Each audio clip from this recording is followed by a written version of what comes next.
The clock on the living room wall ticked softly.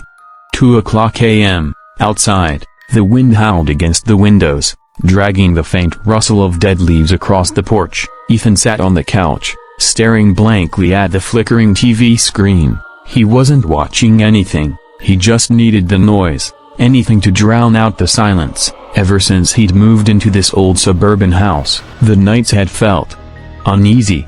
It wasn't the creaks in the walls, or the distant cries of stray dogs, it was something deeper, like the house was breathing. When he wasn't, then, knock, knock, knock, a slow, deliberate sound echoed from the front door. Ethan froze. His hand instinctively reached for the remote, and muted the TV. Silence. Total silence. He waited. Knock, knock, knock. 3 more knocks. Firm. Patient. Not the kind of knock you ignore. Ethan frowned, muttering under his breath. Who the hell knocks at 2 in the morning? He stood up, each step creaking across the old wooden floorboards. The porch light was off. Through the window, he saw nothing but blackness. He called out, voice trembling slightly. Who's there? No answer, just the faint sound of the wind, and something else. Breathing.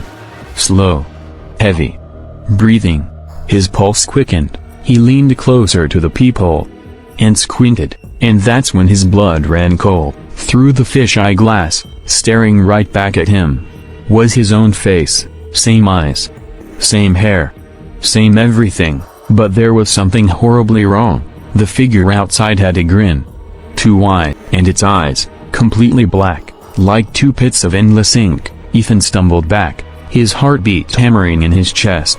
What the hell is that? He blinked. Rubbed his eyes. Looked again, but now, the peephole was empty, no one there.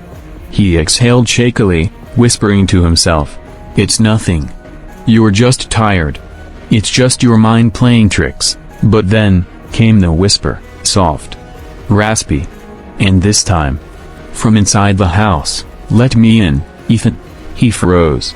The voice came from behind the door, but it sounded like him. He backed away, eyes darting across the dim room. He snatched his phone from the couch, tried to call 911, but the screen flickered and went black. No signal.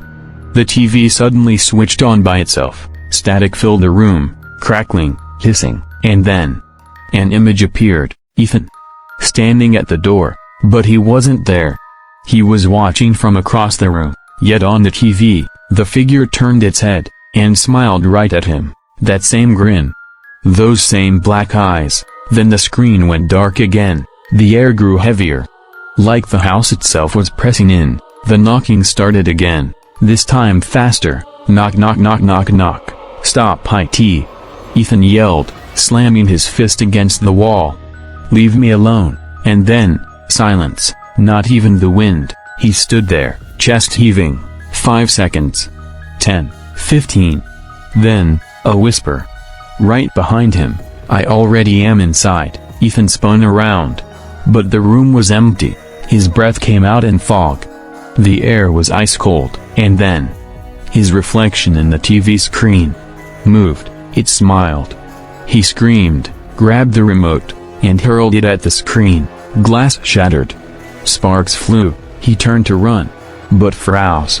At the bottom of the stairs stood himself, an identical copy, same face, same voice, but that grin, unnatural, carved too deep, its head tilted slightly. You shouldn't have opened the door. Ethan's voice shook. I didn't. The double's smile stretched even wider. Yes, you did. Ethan turned toward the front door. It was open, creaking softly in the wind. He could have sworn he'd locked it. The double stepped closer, its eyes black as nothingness. Ethan wanted to run, to scream, but his body wouldn't move. A freezing hand wrapped around his throat. Tight. Invisible. He gasped, clawing at the air as the double whispered. Now there's only room for one. His vision blurred. His body went limp. Everything faded to black. The next morning, neighbors found the front door wide open.